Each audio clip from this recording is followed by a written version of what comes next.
ప్రతి ఫాదర్కి ఈ వీడియోని తప్పకుండా షేర్ చేయండి. ఎందుకంటే రోజుకు కేవలం 15 నిమిషాలు పిల్లలతో వాడితే వాళ్ళ బ్రెయిన్ డెవలప్మెంట్ 20% వరకు పెరుగుతుందని నిపుణులు చెప్తున్నారు.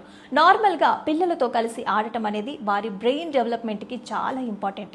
ఈ చిన్న టైంలోనే వారి థింకింగ్ స్టైల్, గ్రాస్పింగ్ పవర్ బాగా పెరుగుతుంది. అంతేకాదు పిల్లలతో నవ్వుతూ మాట్లాడటం వల్ల డోపమైన్, సెరోటోనిన్, ఆక్సిటోనిన్ లాంటి హార్మోన్లు రిలీజ్ అవుతాయంట. వీటి వల్ల బ్రెయిన్లో కొత్త కనెక్షన్స్ క్రియేట్ అవుతాయి. అండ్ చదవటం, డ్రాయింగ్, బ్లాగ్స్తో ఆడటం లాంటి యాక్టివిటీస్ వారి లాంగ్వేజ్, ప్రాబ్లమ్ సాల్వింగ్ స్కిల్స్ని పెంచుతాయి. ముఖ్యంగా ఫాదర్స్తో ఆడే పిల్లల్లో కాన్ఫిడెన్స్ ఎక్కువగా ఉంటుంది. రఫ్ అండ్ టఫ్ గేమ్స్ వల్ల వారు ఎమోషన్స్ని కంట్రోల్ చేయడం నేర్చుకుంటారు. ఇంకా పిల్లలకి చిన్న చిన్న రిస్క్ తీసుకోవటం నేర్పటం వల్ల వారి డిసిజన్ మేకింగ్ స్కిల్స్ కూడా ఇంప్రూవ్ అవుతాయి. అలాగే ఇది వారిలో ఇండిపెండెన్స్ని కూడా పెంచుతుంది. అండ్ ఫైనల్గా పేరెంట్స్తో కలిసి గడిపే టైంలో పిల్లల్లో స్ట్రాంగ్ బాండింగ్ని క్రియేట్ చేస్తుంది. ఇది వారి ఫ్యూచర్ లైఫ్కి చాలా మంచి ఫౌండేషన్ అవుతుంది. కాబట్టి రోజుకి కొద్దిసేపైనా పిల్లలతో గడపడం మర్చిపోకండి. దీని గురించి మీ ఒపీనియన్ ఏంటనేది కామెంట్ బాక్స్లో మాతో షేర్ చేసుకోండి. మరిన్ని అవేర్నెస్ న్యూస్ కోసం మా పేజ్ని ఫాలో చేయండి.